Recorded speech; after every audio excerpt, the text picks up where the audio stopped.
अस्सलाम वालेकुम दोस्तों, कैसे हैं आप सब। उम्मीद करता हूँ खैरियत से होंगे। और मैं poultry ideas and tips channel में आप सबका वेलकम हो गया। मैं आपका भाई मैं अजीज़। दोस्तों आज मैं आपको असील मुर्गी जो मुर्गी होती है उसके बारे में बताने वाला हूँ, और उसके अलावा मैं आपको ये बताने वाला हूँ कि असील मुर्गियाँ अंडे कितने देती हैं।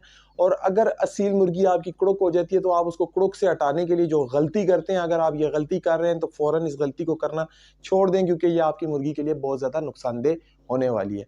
तो दोस्तों आज की वीडियो को बाकायदा शुरू करने से पहले आप सबसे मेरी हमेशा की तरह रिक्वेस्ट है, अगर आप लोग मेरे चैनल पे नए आए हैं तो अभी जाके मेरे चैनल को सब्सक्राइब करें, साथ में बेल के आइकन को प्रेस करें ताकि मेरी हर आने वाली ऐसी मालूमाती वीडियो आपको बासानी मिलती रहे।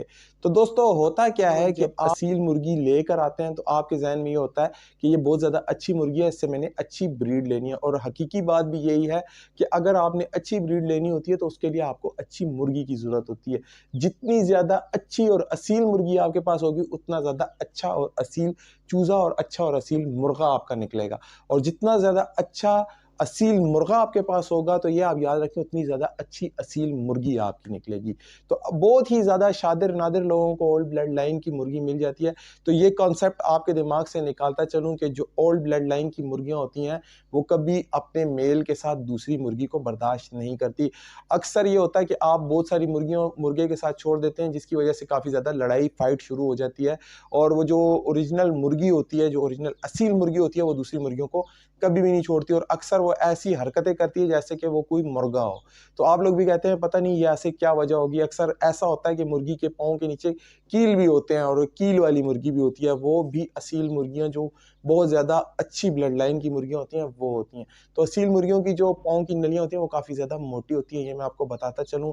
काफ़ी ज़्यादा मज़बूत होती हैं, सफ़ेद रंग की होती हैं, पीली भी होती हैं, हल्की क्रीम कलर की भी होती हैं, लेकिन सफ़ेद जो है वो ज़्यादा पुरानी ओल्ड ब्लड लाइन की मुर्गियों को माना जाता है।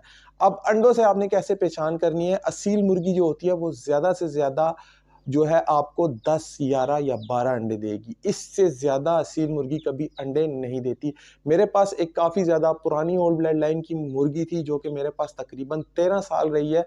तो वो मुर्गी स्टार्ट में मुझे 8 से 9 अंडे देती थी, फिर आस्ता-आस्ता वक़्त के साथ चलते-चलते मैंने भी कुछ ऐसी गलतियाँ की थी जो मैं आपके साथ आज शेयर करूँगा, जिसकी वजह से उस मुर्गी की झोल में गिल्टियाँ बन गई थी, यानी कि रसोलियाँ बन गई थी, जिसकी वजह से वो अंडे बहुत ज़्यादा कम देती थी। आखिर में मरने से पहले जो उसको अपनी मौत आई थी उससे पहले जो है वो 2 या 1 अंडा देती थी साल में 1 बार।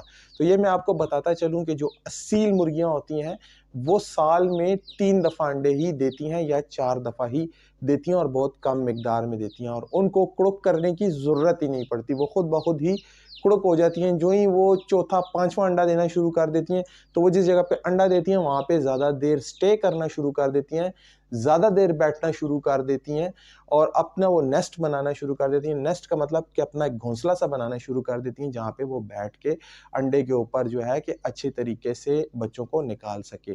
तो ये मैं आपको बताता चलूँ कि जो असील मुर्गी होगी वो तब तक कुड़ुक नहीं तोड़ेगी जब तक कि उसके चूज़े नहीं निकल आएँगे।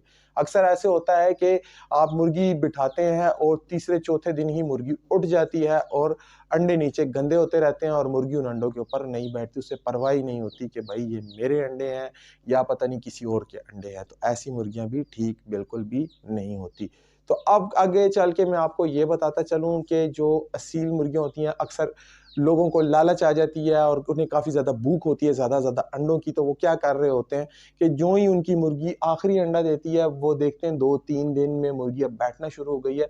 तो वो जो सबसे बड़ा गलत काम करते हैं, मैं भी ज़िंदगी में ये काम करता रहा हूँ कि ना मौसम देखते हैं, ना हालात को देखते हैं, फ़ौरन से मुर्गी को नहला के दोबारा मुर्गे के सामने डाल देते हैं। कहते हैं भई इसकी कुड़ुक टूट चुकी है। हमेशा याद रखें जब आपकी मुर्गी कुड़ुक होती है तो वो काफ़ी मोटी और बड़ी बीट करना शुरू हो जाती है। वजह क्या होती है कि मुर्गी जो कुछ खाती है वो अपने इस वाले जो पोटा होता है उसके अंदर रखती है और हीट को पैदा करती है अंडों को गर्म करने के लिए अपने सीने के अंदर। तो वो जो है मुर्गी खाना बहुत ज़्यादा कम कर देगी, जितना भी खाएगी वो इस जगह पे जमा करेगी, ज़्यादा नहीं खाएगी। तो ऐसी मुर्गियों के खाने का आपने बहुत ज़्यादा ख़्याल करना है, ख़ास करके आपने फोलिक एसिड उसको हर चौथे दिन पानी में डाल के आधी गोली लाज़मी देनी होती है, जो कि उस मुर्गी को बहुत ज़्यादा अच्छा और सेहतमंद रखती है। उसके अलावा मल्टीविटामिन्स भी आप चला सकते हैं, उसके अलावा आप लहसुन का पानी भी चला सकते हैं, सब्जियाँ वगैरह भी चला सकते हैं, अंडे भी बॉयल करके सर्दी के मौसम में चला सकते हैं, जो कि मुर्गियों को बहुत ज़्यादा ताकत और कैल्शियम देता है। के नहलाने के बाद फ़ौरन उसको 13 नंबर फीड डालना शुरू कर देते हैं, जो कि इंतहाई ख़तरनाक होती है।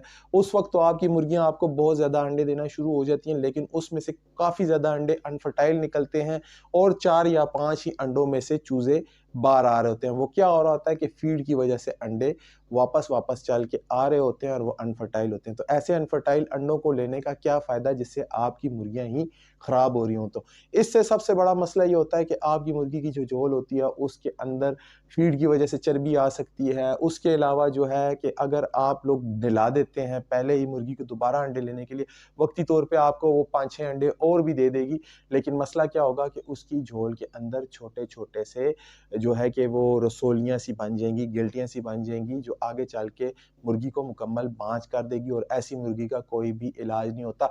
अक्सर लोग काट-कूट कर उसकी वो रसोलियाँ निकाल रहे होते हैं, जो कि इंतहाई ख़तरनाक तरीका है। इससे परिंदों को बहुत ज़्यादा दर्द हो रहा होता है और ना ही कोई इतना बड़ा डॉक्टर होता है कि वो काट-कूट कर जो है कि उसकी झोल में से रसोलियाँ निकालते हैं, जो कि एक बहुत ज़्यादा गैर फितरी अमल है। तो आपने ऐसे अमल से बचना है। तो दोस्तों, इसके अलावा मैं आपको बताता चलूँ कि अगर आपने मुर्गियों को कुड़ुक पे लाना होता है, उसका तरीका भी मैं आपको इंशाल्लाह आगे चल के वीडियो में बताऊँगा। तो ये मैं आपको बताता चलूँ दोस्तों कि अगर आपकी ऐसे मुर्गी कुड़ुक हो रही है, तो ऐसी मुर्गी को कम से कम आप 20 से 21 दिन लाज़मी दिया करें। जब तक कि वो अपनी बीट को छोटा नहीं करती, अपनी झोल को अच्छे तरीके से साफ़ नहीं करती, तब तक आपने मुर्गी को नहीं नहलाना।